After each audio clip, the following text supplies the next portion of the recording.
Welcome. Today we have a match on Shatter. I'm Shadow960 and I'm playing the Tier 9 GQ Johnny today. And this is actually a replay review. I'll be playing with CJ327 in his Venezia.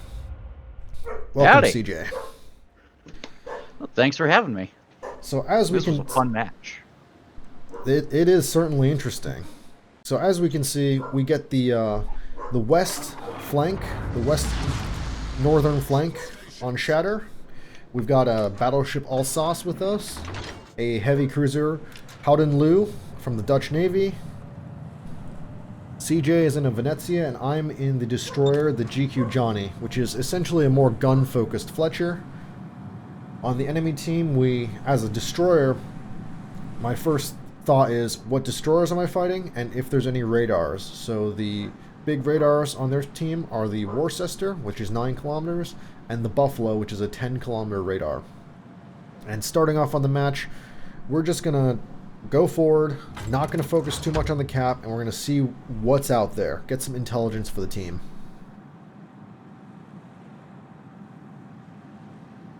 CJ, could you tell us more about your initial deployment? Yeah, so I'm in the Venezia. I'm running the Lighthouse leg mod build, so given a 17.6 kilometer detection, I tend to go for one of the flanks and keep myself open for any maneuvers I'm going to need to dodge all the incoming fire I tend to get. And CJ, isn't Venezia one of the most hilarious ledge mods by making you have so much smoke and such a short cooldown? It allows you to basically play Lighthouse with half the downside removed. That's pretty much it. It's a get out of jail free card that pretty much feels like it's on demand whenever I need it. Saved me a couple of times in this match. So now I've spotted Buffalo. This is John the Roofless, so he's a homeless person. Maybe he's unrelated to John the Ruthless. We'll see, though.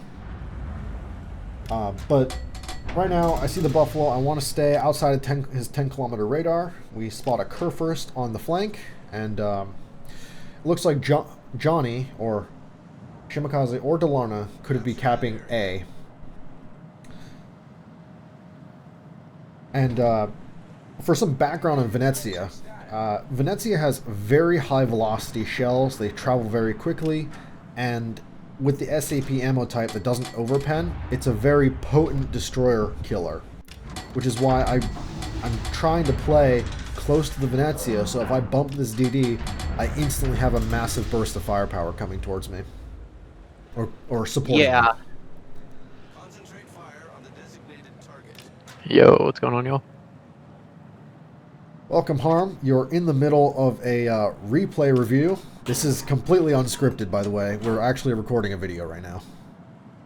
You're welcome to hang out. Gotcha. So A gets capped. We see the Shimakaze on G9, or G10 rather, and we know it's possibly a Delarna or a Johnny. I know Oquendo or Kurfürst might push past that F1 island, so I send some torpedoes that way. As you can see, GQ Johnny, in exchange for having much more gun power, it gets very slow reloading torpedoes. They reload, take almost twice as long as regular Fletcher torpedoes. So I only single rack mostly this game.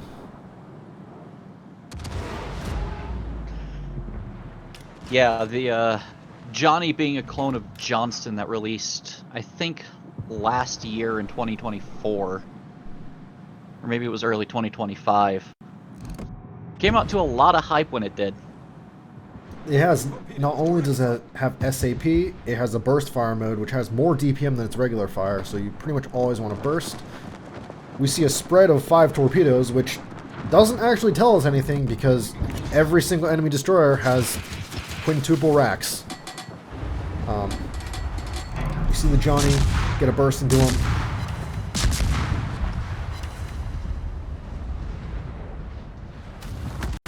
I do appreciate that the Buffalo conveniently rammed itself into an island while we all focused fire on it. That certainly Made helps eliminating- us. Requesting assistance.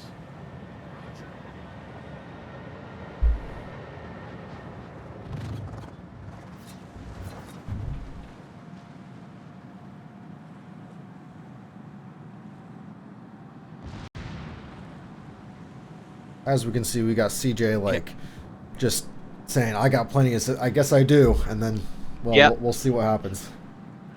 Yeah, I'd initially had to turn out because the GK kept focusing me. But you can see on the minimap that I'm turning back in to get into position to help you. And with between me and that golden lion, So right now, these enemy ships are pretty far away. Intelligence data. I'm looking to bump this DD, but the biggest thing is I want to engage it without the enemy of Venezia having line of sight to me. I'm using his smoke screen. I'm thinking he's like, we're getting close to assured detection range. He leaves the cap, so I'm thinking, do I cap or do I hunt the DD? And I perhaps take too long to deliberate, because by the time I slow down, I'm going to drift out of the smoke anyways. So, well, full commit, right? Have to dive this island. And, well, burst fire means that he gets free damage on me before he dies. Very cool. Enemy destroyer sunk.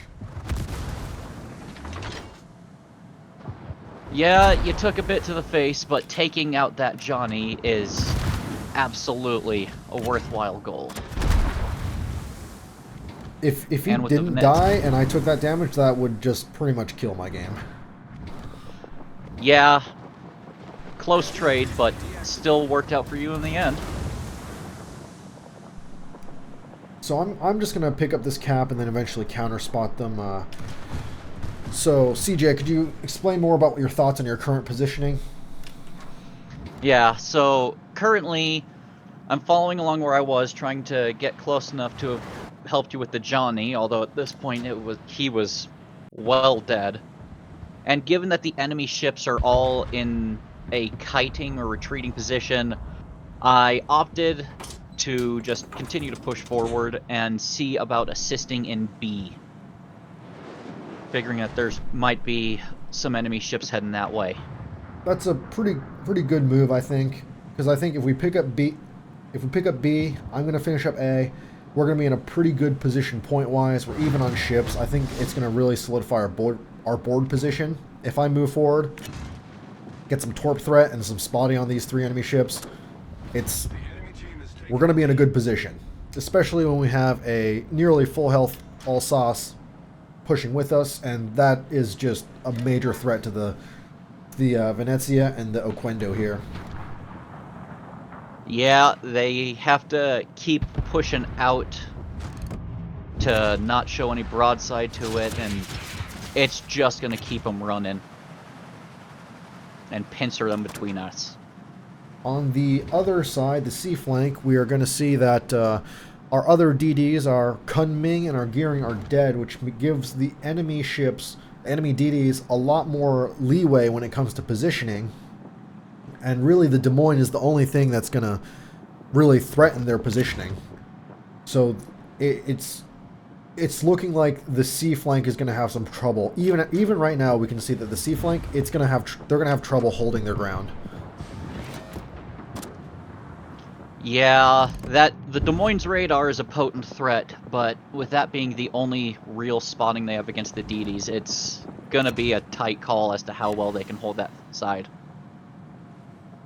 My torp threat hits the Oquendo with 1. I fire a rack of the Venezia. Maybe 2 or 3 are gonna sneak through that gap, and that's all I'm really hoping for. Not a whole lot I can do in this situation, except now the Venezia is dead. GK def struck him, so now I can like freely push down. Yeah, that Venezia got a little bit too greedy, and the GK got pretty lucky with its dispersion. Concentrate fire on the enemy warship. Yeah, once this Oquendo goes down, I can freely push down south, because in my mind, if I can, and if you look at the minimap, if I can swing south, Oquendo goes out, I can spot the GK, I can spot their movements, because if they're gonna use their DDs to push up to swing north of C cap, like, we have to counter them so that if they decide to push past C, we can contest them at C and really, we don't want to give them land for free, so to speak. Exactly. Right now, our clustering in B is generally it's not great for map control, so I'm doing my best to try to expand our coverage, so to speak. Des Moines pops radar, Dalarna and Shimakaze are spotted. Yamato's doing the smart play of kiting away from Shimakaze.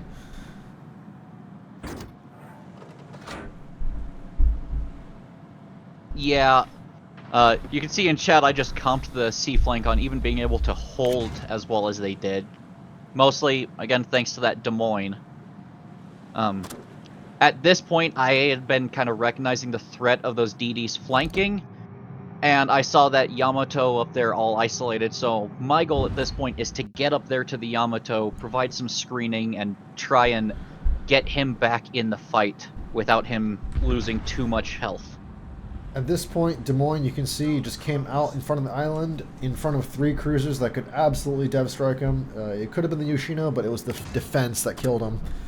I'm not sure what he was exactly trying to do. Maybe he was trying to close with the DDs, but that was not the right play, so to speak, unless there were torpedoes there. But even still, it's like, not a great situation.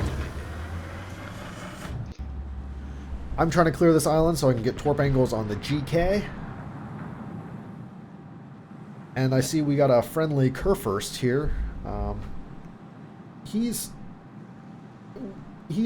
even with the other GK in health, but if you can see here, we've got the Worcester, Defense, and Yoshino that can all fire on our friendly GK, so he's not going to be trading well for long.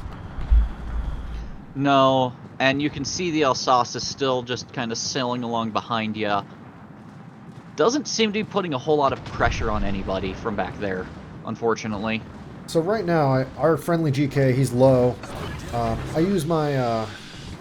it doesn't show in the replay, but I think I can pop it now. Yeah, the build viewer's not working, but right now I knew that he didn't have any heals left, so I want to keep this GK alive. I tell him to get in my smoke. Hopefully we can save this GK's life. He's getting pretty low, but, if he can keep secondarying him, the enemy GK, and I can keep spotting it, like, we can do good trading, so to speak. I can see he's on fire. Thankfully, he's a fire prevention enjoyer, so he's not instantly dead.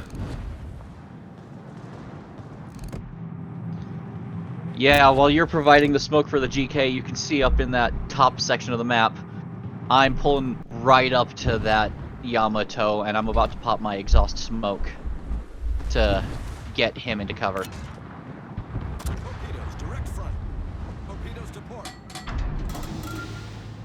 These are Yoshino torps. These are equivalent to the Shima 20 kilometers.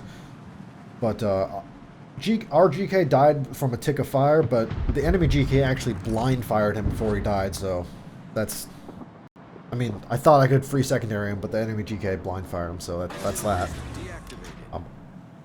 At this point, I have to run away from this Worcester. He's got 9-kilometer radar, and he pretty much can just murderize me, so I have to run at this point.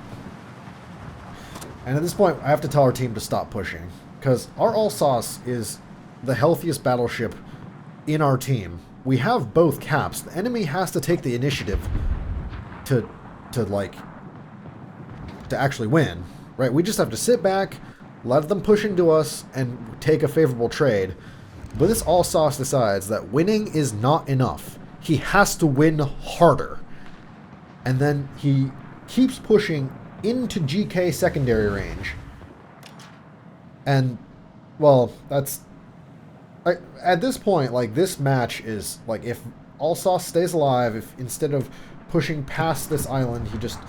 maybe stuck here, took some shots at GK, or even stuck here, pointed his bow that way to, pressure Worcester or Yoshino. Like, that, easy win, basically.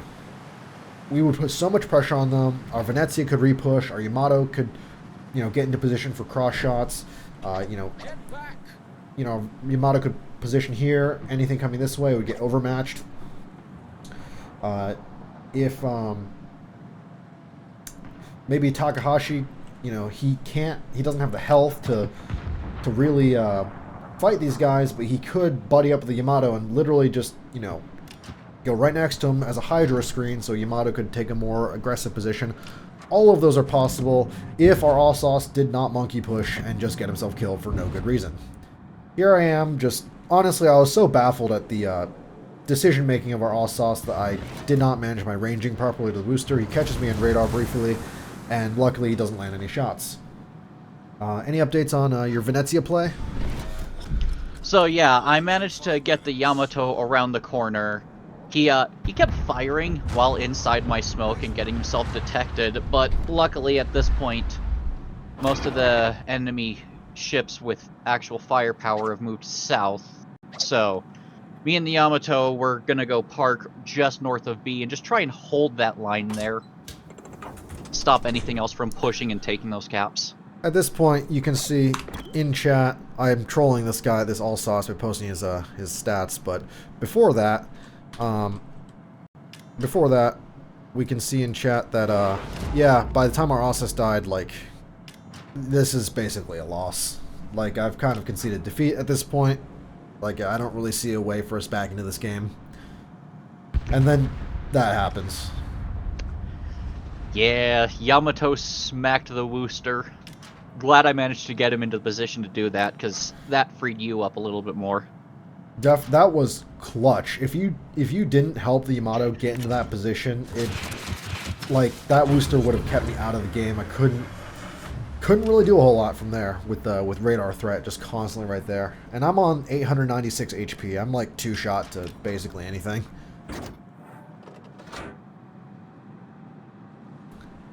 Yeah, so Yamato and I are just going to hold the line there. The Dalarna, the Shima, the Yoshino, they're all pushing right into that cap. At this point, it's only a matter of time. So GK is out of the game. He thinks it's safe enough to repush, so I expect him to gray line. And I saw a Torp hit. I went into a projectile viewer. I saw that in the middle of my spray there's definitely a DD here. I don't know which one it is. You can't really tell. Even if you know your Shimikaze's low, you might have hit a saturated portion, so you really don't know which DD you hit. But still, like at 1000 HP, it's still not good enough to possibly contest that. So all I can do is spot the GK at this point. Yeah, I'm pretty sure that was the Dalarna. Given the Shima was last spotted up north, he probably came into B through like E6, E7, rather than coming in from the south where your Torps hit. Yeah, that's true. I didn't think about it at the time, but looking back at it now, it's definitely true. I knock out GK. Strategically, that's not a huge kill in terms of board position, but in terms of the points of this game, that's actually a very important kill. Yeah. You can start to see up where I'm at, I'm already pulling away from the Yamato. For better or for worse, with the two DDs and that cruiser pushing in, there's no way to hold that little gap there. So my goal is just to get some space, get some maneuvering, and put the Venezia's wiggliness to use. And here you can see the Shimikaze's wall of skill that's being sent to Yamato. Oh, that's actually Dalarna's. I think it was both. There were Torps coming in from two angles. Right, because yeah, they would have all rushed B. Even if there weren't any DDs there, I think Yoshino can just out alpha you with his HE. Yeah, he definitely can. At this point, there's not a whole lot we can do in this game. Like I'm so far out of the game that like I can't do anything. Venezia just has to run. And that's what I focus on doing. We've only got a minute left in the game timer, so if I can just survive, it'll be enough, hopefully. Realistically, we can't get any more kills. Flash this up. Losing an allied ship, that's minus 50 plus 35, so that's an 85-point swing, which and they're about to triple cap us, so if he dies, we pretty much insta lose on points. So we're basically crossing our fingers that this Venezia just doesn't die. Like, that's all we can do at this point. I even say in chat, just try to live. I mean, Yep. what can we do? Our all sauce just threw the game. Yeah. If we had a heavy hull that could, like, we wouldn't have to rely on the Yamato luck shot. You know, we could have had a lot of threat over here if he played safe, waited for the GK to permakite, and then push in, or I mean, provide cross shots. But does he die? We win. Venezia doesn't die. We win. You sure about that? You sure about that? Let's Because see. It you doesn't. can't see it on your side. I can't but see it on my side. Right as it's fading, I do get hit by the Yoshino, and he kills me, And bleeding. I get my first solo warrior. That is hilarious. Yeah, it was down to that kind of hair, but we pulled it off. We pulled it off. We would, if Venezia died and we lost, we would not be making this video. We would just be cursing out the all sauce. It's only worth, because we see so often that, you know, there's so many games that could have been won and your teammate just doesn't make the right play, throws their a very, you know, critically important ship. They throw their ship away and now you've lost. But this time, like, we're able to recover from that and we're able to win. And that feels really good because it took a lot of luck and respectably, like, at least decently good play on our parts to, you know, keep this. Like, it would have been so easy for me to throw my ship away and we lose automatically on points, for example. Yeah, that, losing the Yamato, the Golden Lion, honestly, who was with us on our flank, provided a great amount of firepower and assistance throughout the match. And we'll see. Venezia, I mean, you won this match, even though, like, you probably just didn't point out a whole lot early game, but definitely essential winning.